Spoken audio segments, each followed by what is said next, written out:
Assalamualaikum warahmatullahi wabarakatuh. Jumpa lagi dengan saya Husna Rizkia. Kali ini saya akan bahas tentang buku KIA khusus bayi kecil. Nah, maksud dari khusus bayi kecil ini adalah biasanya untuk bayi prematur atau bayi yang lahir kurang dari usia 38 minggu ya. Jadi kayak belum waktunya keluar tapi dia keluar dulu gitu maksudnya.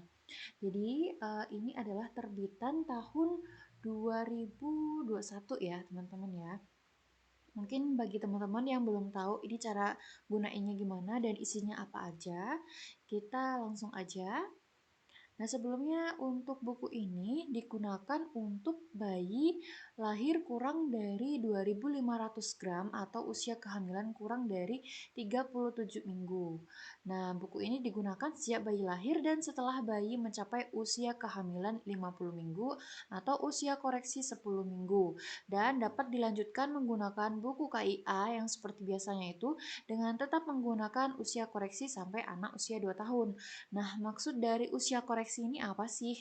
Oke, nanti kita bahas. Dan ini sepertinya teman-teman tahu ya, bisa baca sendiri. Ini adalah 7 keistimewaan bayi prematur. Jadi ini adalah kayak pengenalan buat orang tua kalau bayi prematur itu seperti apa untuk perawatannya ya. Nah, di halaman 7 dan 8 ini untuk pengisian dari anak ya, identitas anak mulai dari anak keberapa, hamil dari usia kehamilan berapa minggu gitu ya. Terus penolong persalinannya siapa dan ini adalah nilai pengukuran saat lahir dan nilai pengukuran saat keluar dari rumah sakit. Dan cara untuk menghitung usia koreksi ini, jadi usia koreksi ini adalah menghitung usia koreksi ini sangat penting ya dilakukan karena kemampuan bayi prematur itu disejajarkan dengan bayi cukup bulan berdasarkan usia koreksi. Jadi tidak disamakan ya. Kalau misalkan bayi usia 2 bulan itu tidak sama dengan bayi prematur yang usia 2 bulan. Ya, itu beda. Dan penempatannya tidak di kurva pertumbuhan KMS yang 2 bulan ya. Dia harus disesuaikan dengan usia koreksinya baru ditempatin di buku KIA yang seperti biasanya itu ya, yang warna pink. Nah, usia koreksi ini diperhitungkan hanya sampai 2 tahun. Jadi setelah 2 tahun bayi ini bisa perkembangan dan pertumbuhannya itu bisa dicek dengan disamain gitu ya, disamain dengan bayi pada bukan yang prematur gitu. Nah, ini adalah tanggal tafsiran persalinannya kapan. Jadi ini tanggal tafsiran persalinannya itu kapan seharusnya gitu ya. Bukan yang saat lahir. Karena yang saat lahir itu ada yang di sebelah sini. Kemudian usia koreksi bayi prematur itu cara ngitungnya usia bayi saat ini ditambah usia kehamilan dikurangi 40 minggu. Jadi misalkan usia bayi saat ini itu 2 bulan. 2 bulan itu adalah berapa minggu? 2 bulan adalah 8 minggu. Jadi di sini 8 minggu ditambah usia kehamilan saat lahir. Misalkan dia lahirnya usia 32 minggu gitu ya. Jadi ditulis 32, kemudian dikurangi 40 minggu. Jadi 8 minggu ditambah 32 minggu itu kan 40 minggu ya. Jadi 40 minggu dikurangi 40 minggu sama dengan 0 minggu. Jadi dia sama dengan 1 bulan. Itu maksudnya ya. Kemudian contoh yang kedua, kalau ibu melahirkan saat usia kehamilan 32 minggu, saat ini bayi berusia 4 bulan. 4 bulan itu adalah 16 minggu. Maka usia koreksinya adalah usia bayi saat ini ditambah usia kehamilan dikurangi 40 minggu. Kita kerjain yang usia bayi saat ini ditambah usia kehamilan.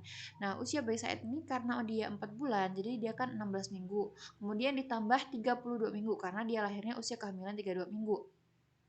Kemudian setelah dijumlah hasilnya 42 minggu, dikurangi 40 minggu, jadi hasilnya adalah 8 minggu.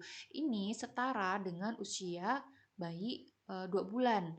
Jadi kalau usia koreksi itu dipakai untuk mengetahui tahap pertumbuhan dan perkembangan yang sesuai pada bayi prematur ya, bukan pada bayi yang normal atau lahir pada umumnya.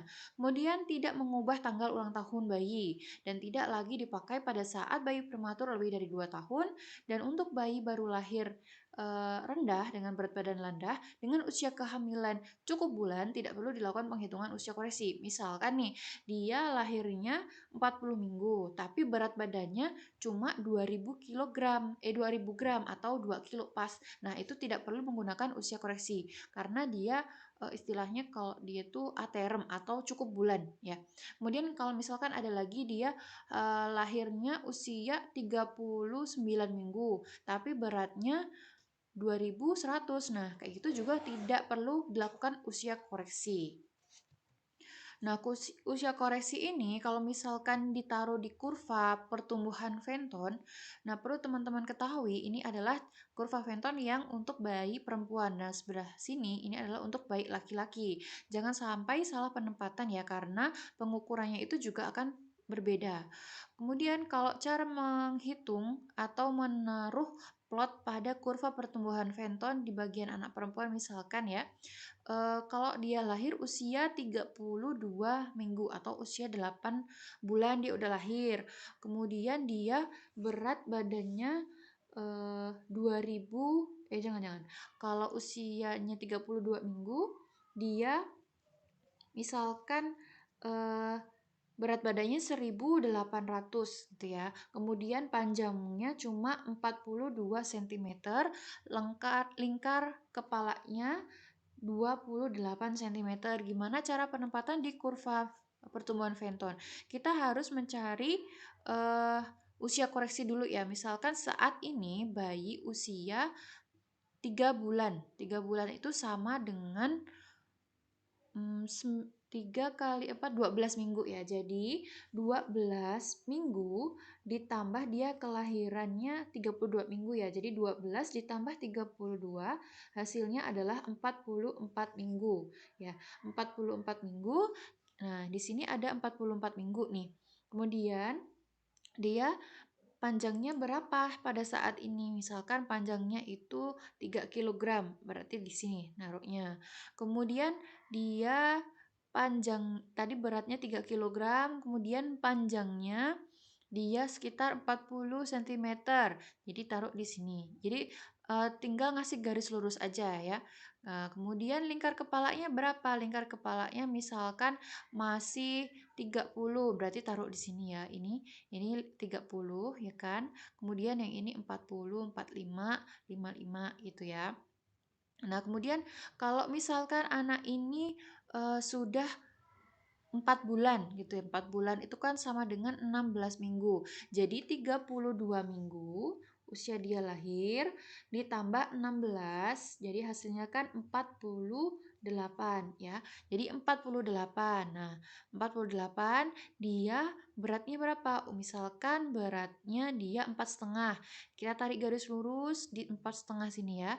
4,5 sini diplot. Kemudian dia panjangnya berapa? 55 misalkan. Nah, kita tarik plot di sini 55. Kemudian berapa lingkar kepalanya?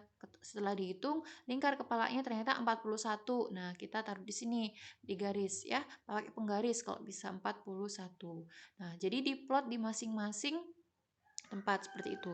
Nah, misalkan dia sudah 5 bulan. 5 bulan itu kan 5 kali 4 20 minggu ya. Jadi 32 minggu ditambah 20 minggu ya, 5 bulan tadi kan 52 minggu ya. Jadi dia itu udah nggak masuk di kurva Fenton lagi karena kurva Fenton itu sampai 50 minggu aja. Jadi dia langsung masuk ke buku KIA yang seperti biasanya. Jadi bukan dimasukkan di sini lagi ya. Dengan jika bayi mencapai usia kehamilan 50 minggu, usia koreksi 10 minggu atau 2,5 bulan dapat dilanjutkan menggunakan buku KIA dengan tetap menggunakan usia koreksi sampai usia 2 tahun. Jadi kalau di buku KIA dia harus dituliskan 52 minggu, bukan usia seperti biasanya gitu ya teman-teman ya.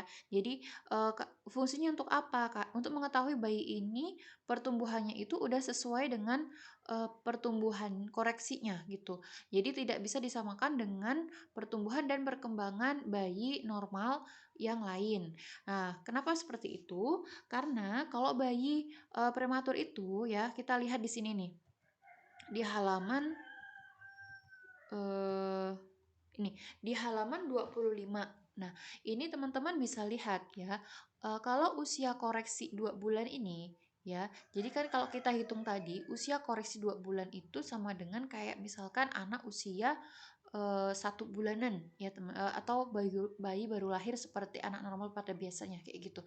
Jadi usia 2 bulan bayi prematur itu baru bisa seperti ini, senyum responsif, kemudian dapat bersuara atau kuing, gitu. Kemudian dapat membuka tangan dengan mengepal, kemudian dapat mengangkat kepala dan dada saat tengkurap kayak gitu. Ini pada usia bayi prematur dengan usia koreksi 2 bulan ya.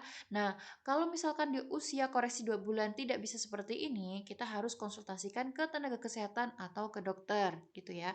Misalkan ini, kalau segera konsultasikan kalau dia tidak merespon terhadap suara keras, tidak dapat menatap wajah, kemudian tidak dapat mengangkat kepala pada saat tengkurap. Ini adalah warning sign atau tanda bahaya yang harus segera dicek ke dokter seperti itu.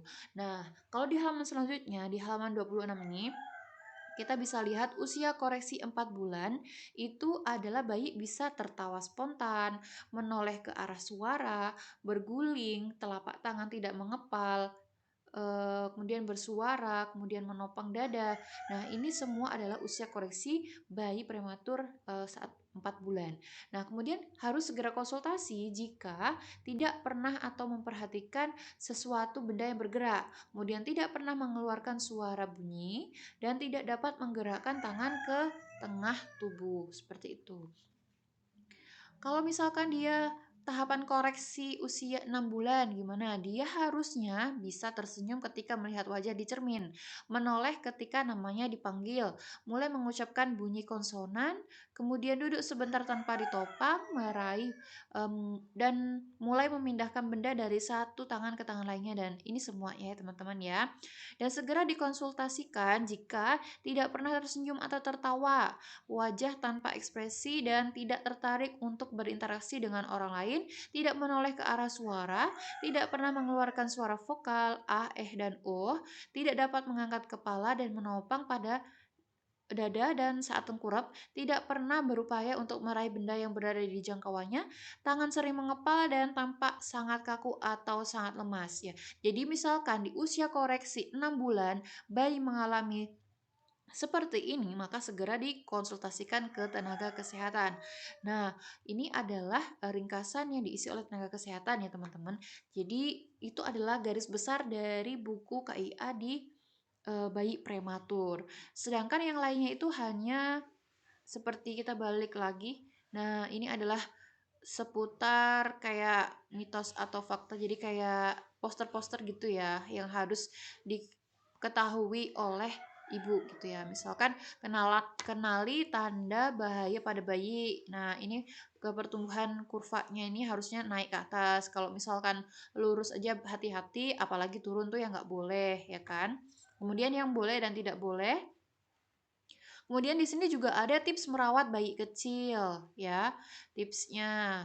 Kemudian kiat meningkatkan produksi ASI. Jadi bayi prematur itu tetap harus dikasih ASI ya, karena ASI itu yang terbaik. Terus di sini bisa ada pemijatan payudara, kemudian cara perah ASI, dan pastikan cara pengosongan payudara.